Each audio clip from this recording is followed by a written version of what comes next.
In the kaleidoscope of American politics, where the bizarre often dances with the mundane, the Colorado Supreme Court has etched a new line in the sand.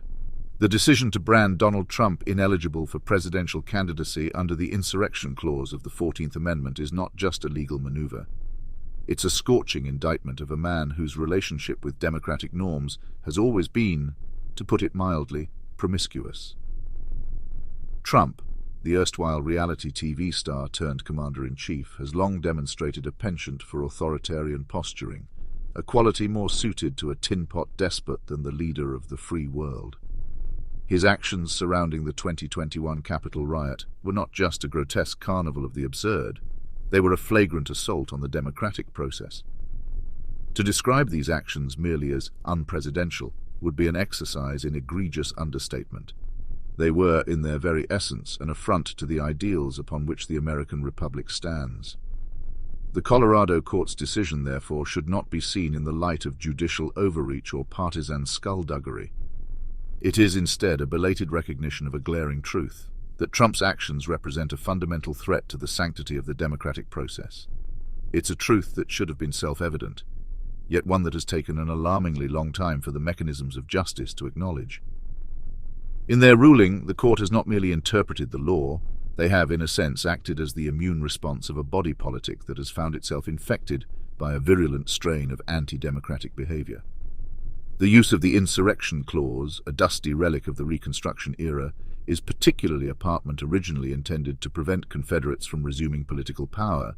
Its application here serves as a poetic reminder that the specter of rebellion against the constitutional order is not confined to history books. One could argue, as Trump's legal team inevitably will, that this ruling sets a dangerous precedent. They might decry it as a slippery slope that could lead to further politicization of the judiciary. However, this is not a case of judicial activism run amok. It is the law being used as a bulwark against a clear and present danger to the Republic. The irony of Trump, who has so often donned the garb of the persecuted victim, now crying foul over this ruling, is not lost on any observer with a modicum of sense. His tenure was marked by a cavalier disregard for constitutional norms and an almost comical level of malfeasance. In this context, the Colorado court's ruling is not an aberration, it is a necessary corrective. To those who might wring their hands over the potential implications of this decision, I say this: the preservation of democracy often requires bold, decisive action. The insurrection clause, though seldom invoked, exists for a reason. It is a tool designed to protect the Republic from those who would seek to undermine it from within. Understandably, there are those who will shriek about a supposed lack of due process in Trump's disqualification, conveniently ignoring the painstaking legal rigor that underpinned the entire proceeding.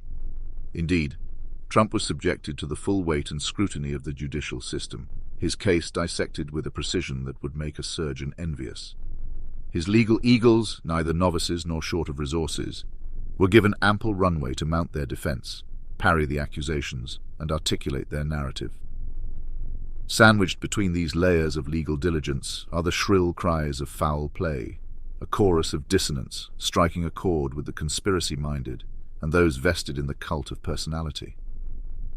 These cries, however well orchestrated, cannot drown out the fundamental truth that the process was as thorough as it was transparent.